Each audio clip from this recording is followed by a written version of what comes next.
So lucky last, we have circles, which I actually co-leaded with James, who is now our projects director. I ran as front-end lead and he ran as backend. And together we want to introduce our very own CSE SOC UNSW degree planner. So in our degree planner, we can choose your degree, your major, your minor, how long it is, search and explore courses, and plan away with our drag and drop system. Our team actually started from scratch. So we started with like a README file in GitHub. So I'm really proud to present all the amazing features we have rolled out throughout the year.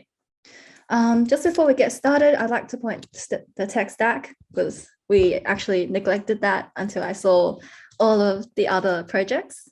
On front end, we have React JavaScript, and we actually use @design for our UI framework, which is built by Tencent. So, and on backend, we have Python with MongoDB and Fast API to build our server and the web scraper. All right, let's head on to meet our team. So on the front end, we have me, Gabriella, who's in Jakarta right now, and Sally and Sano. On backend, we have Vincent, Adam, James, Kevin, and Isaac. Over to James. So today we're going to be going through some of the front-end features such as the degree selector, the course search, the term planner, and the progression checker. I think you guys can kind of guess what they do based on their names, but if you don't know, we'll get to that in a second. And then afterwards, I'll talk a bit about some backend, but because I know backend is kind of boring to most people, I'll keep it short and interactive. Jen, do you want to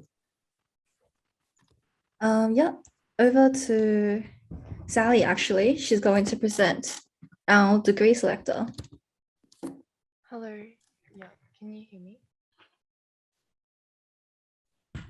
You're a tiny bit soft. Oh, hello. Okay, so when you first land into the circles page, it will show a degree selector where you can choose your degree, when you start, the duration of your degree, and then you can choose your specialization. You can choose your minor, and then you can also quickly add in a few courses which you've already planned or you've done into your planner. Yeah. And then after you finish up with that, it will take you to wait for it to finish.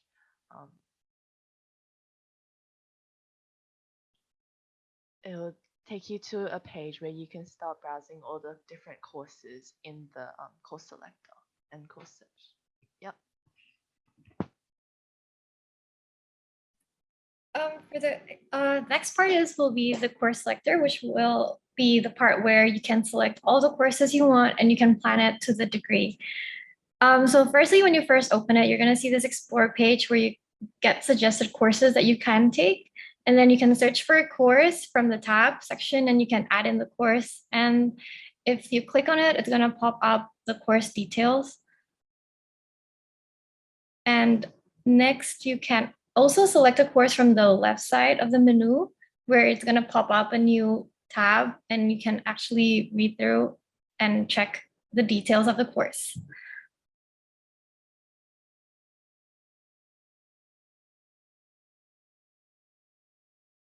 Also, in our course selector, we can also see like this little course cart section where you can actually see if you planned the course or not, and it will be added to the term planner.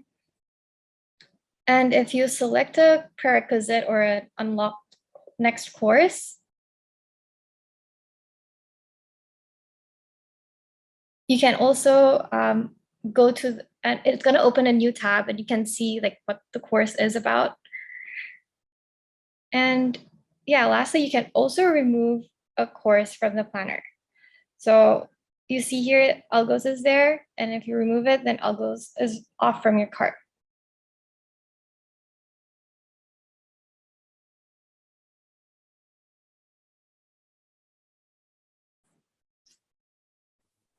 Okay, can you hear me?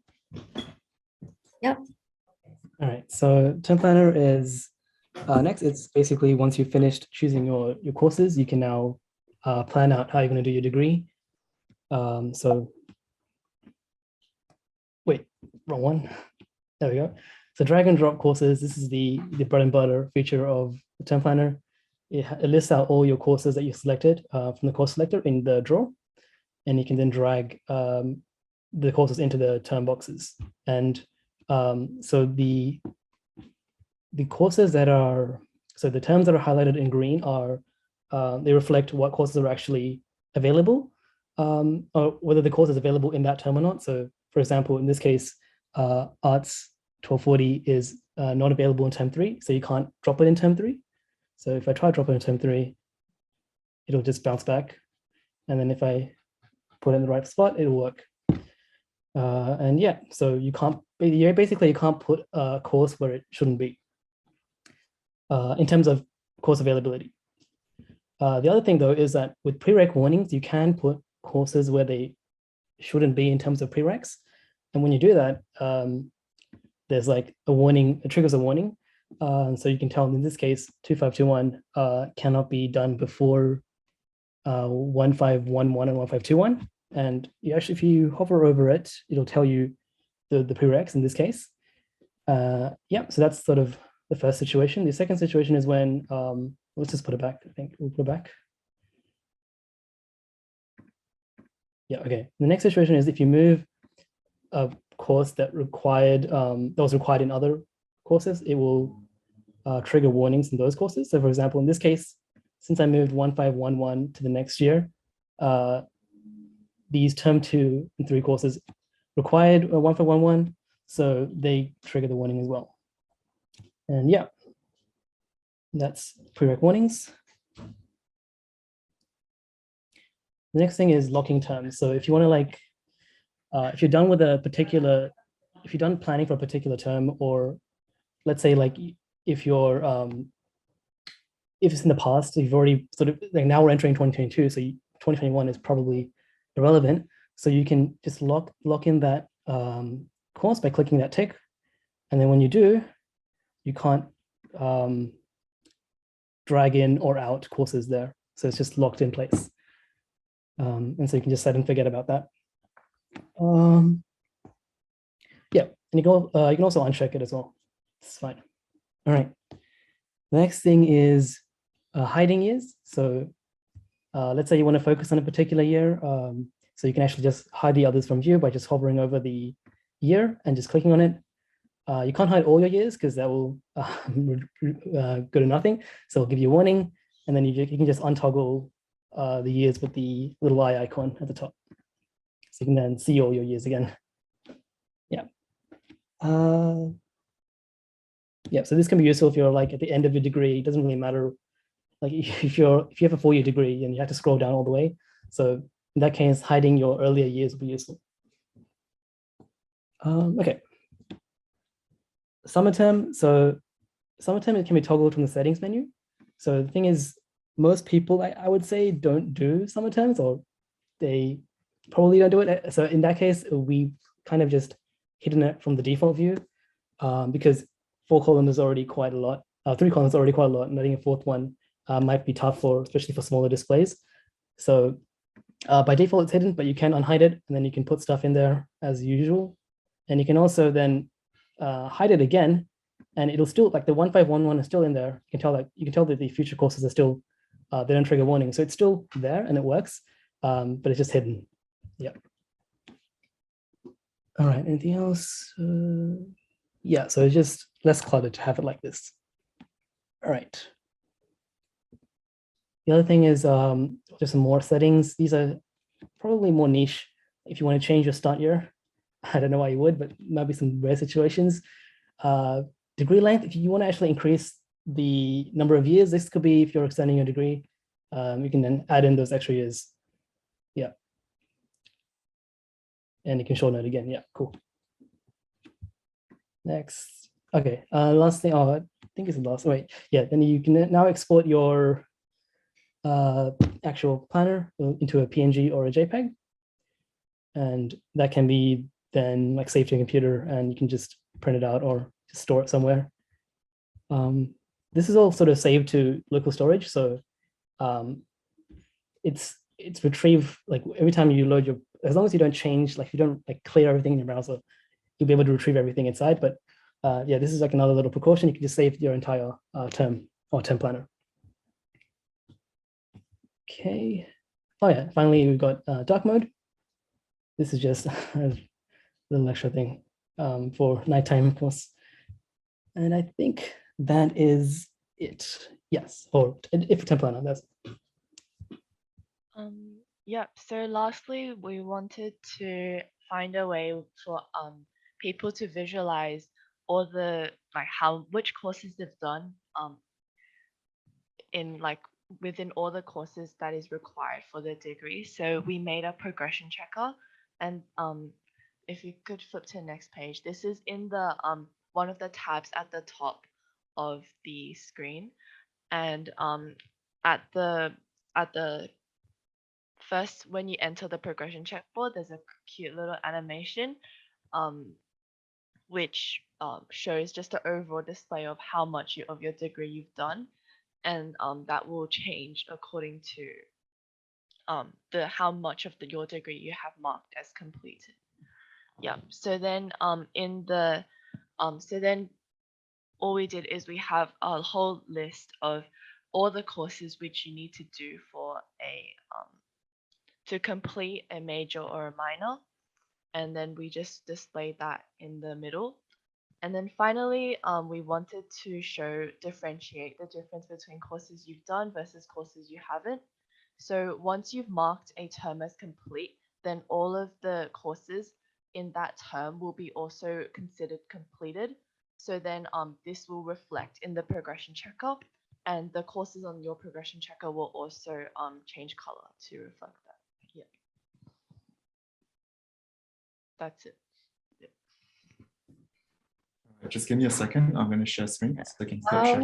While James shares screens, I just wanted to give a huge shout out to Sally, who didn't know any like React or coding, I think, when she started. And she picked up everything throughout the year and like was able to create her own part in the project. And also to Gabrielle and Sano for helping her along the way and always being so cooperative with all the different features and giving the ideas. All right. Yeah, and over to James. Okay, so for the backend, there's actually a lot of things that we had to do this year because the UNSW handbook is really complicated, much more complicated than we thought it was. And as a result, the front-end demo just then was with dummy data. However, we've completed most of the MVP APIs, so we've completed most of the things and we're just waiting to integrate. And I promise before O Week, we'll have this pushed out. So I thought a bit about how I would present the backend part of this project. And at first I was drawing like some system architecture diagrams and stuff, but I don't know, I felt like a lot of people might fall asleep doing that. So instead, we're going to do something interactive. We're going to try and come up with an algorithm which passes to the UNSW handbook. Hopefully that's not as boring as it just sounded just then. But yeah, okay. So the first thing is every course has a prerequisite, right? Like I made up this prerequisite just then, but pretend like there's this course and this is a prerequisite text. So comp 3821 or comp 3121 with a mark of at least 65. So as a human, you'd understand that it means either you do extension algorithms or you do normal algorithms with at least a credit WAM. So that's condition for enrolling. But like, how would a computer be able to process this? Does anyone have any ideas, actually? Wait, let me just open my chat.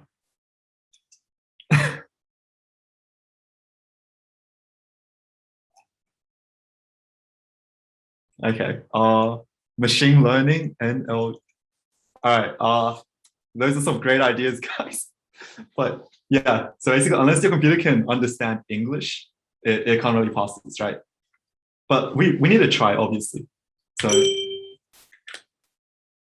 okay, one idea one way we can start is by getting rid of the like superfluous English text, right? So we'll cross out the prerequisite.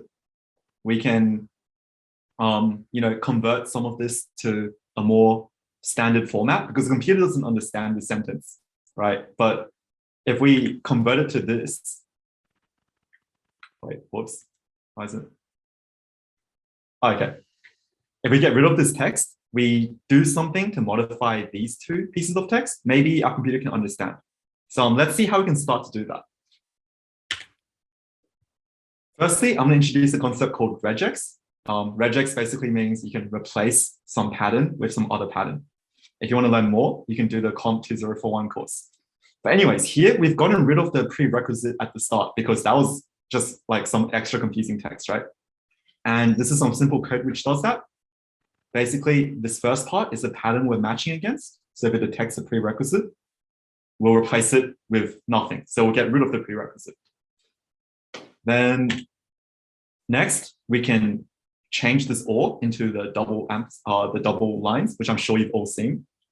So yeah, this is a computer will see this and think, oh, this thing's OR. And lastly, we can convert whatever we just had into something a bit more standard. This one's a bit more complicated. I won't get into it, but you can see like we replace this pattern with grade. So we replace with a mark of at least 65 with 65 grade and comp 3121. So anyways, if we chain that all together, right, we get something like this. We started off with our prerequisite, our raw prerequisite text, and we've got it into a more reasonable format with these lines of code. Right, but the problem is, okay, first I'll show you some of the actual code that's used in the actual circles. So this is some actual regex to like convert WAM text. So you can see, I won't go too much in detail, but you can see like here, it matches a minimum of something WAM and it converts it into the actual WAM number and stuff like that. But yeah. And we have like a lot more functions. You can see this is like line 179. I think this file's like a few hundred lines, like 500 lines, I'm not too sure, but there's a lot, right? And what we do is we run this on every single UNSW course. So we format the prerequisites of every single UNSW course, and we have to like match on a lot of patterns. Just get Zach to deliver, make a typo. Oh yeah, that's one thing that Kai mentioned, which I'll get to. So typos. Typos are insanely annoying. And also inconsistent typing, right? So here's some examples I pulled last night of actual handbook content. This is a very like simple typo to fix, but you can just see already at the start, like one teacher typed it as prerequisite /s, one teacher typed it as pre, one teacher typed it as prereq. And yep, as Raphael says, ambiguous syntax. I won't go too much depth into that. You can join the team to find out more next year.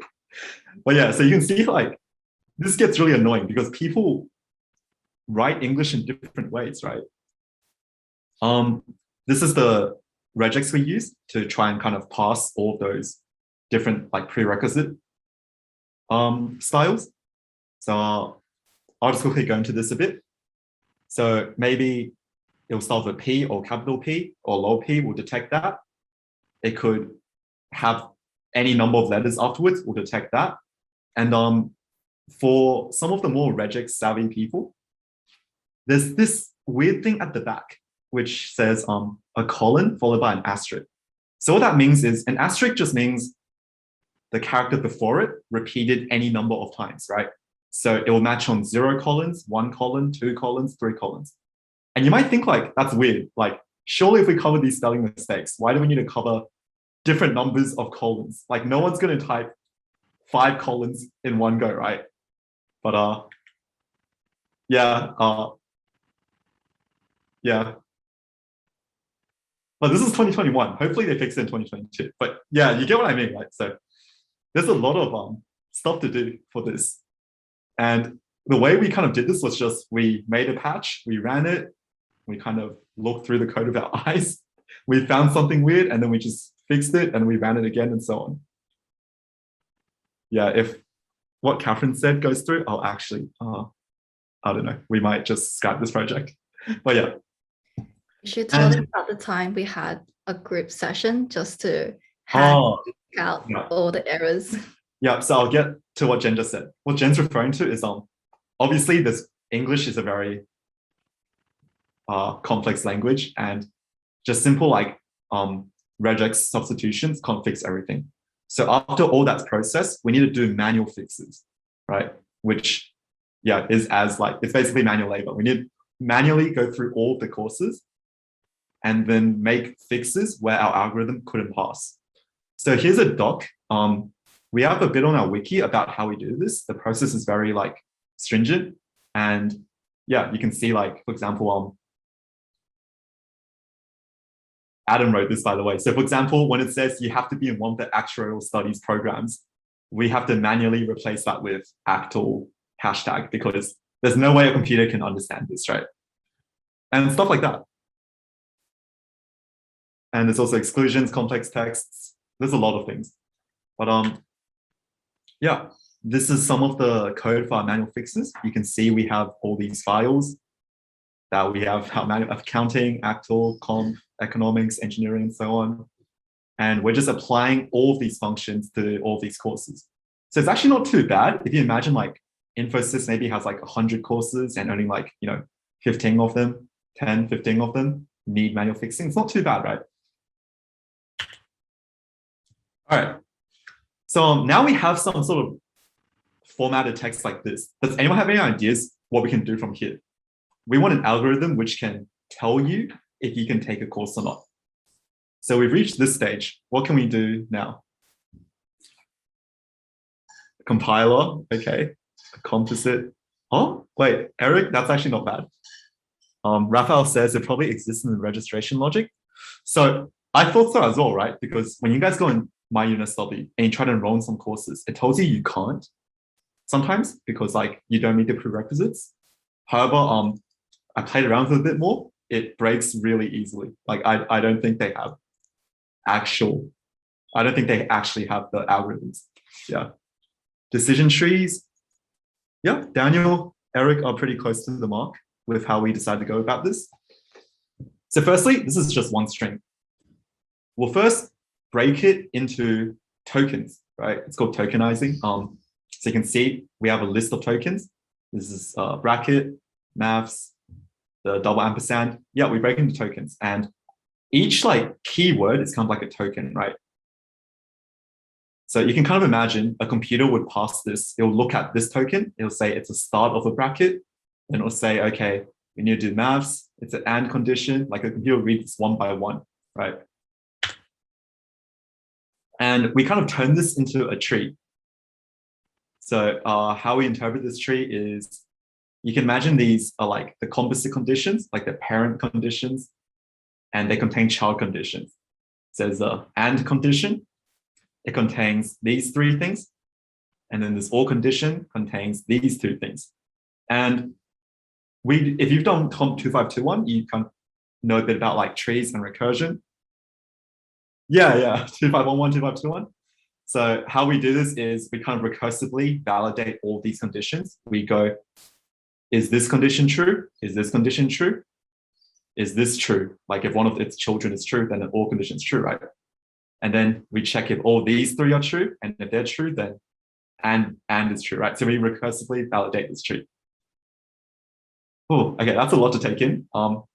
This is some of our validate code. So you can see I provided some simpler examples. There's some examples which are completely doomed, which we'll need to fix the code up for. But yeah, so here's some much simpler examples. Like here, if the user has taken this course before, return, true or false. Here is I think this is for the and condition. So we kind of go through all the conditions and then like we validate all of them and stuff. And you might notice some things like warnings. We try to like get warnings, like if a course says you need 75 WAM, but your WAM is currently like 73, we'll return you a warning and so on. But yeah, that was a quick run through like Kai says where's type hints. Maybe Python was not the right language to do this, but you know what? It's a bit too late.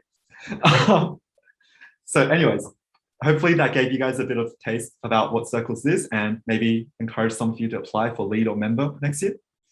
But what we just went through just then was maybe, I'd say about 20, 30% of the whole thing, because the amount of setup that was required to just, like the amount of setup required to reach this stage. So if you imagine, like we need to first get all the programs, all the specializations, format all of them, and they all have different formats, right? And then we need to like do a lot of things with like exclusions, create our own conditions and stuff. Like there's a lot of setup that went into this, but if you join Circles, this is like, these are the kind of problems that we'll be trying to solve next year.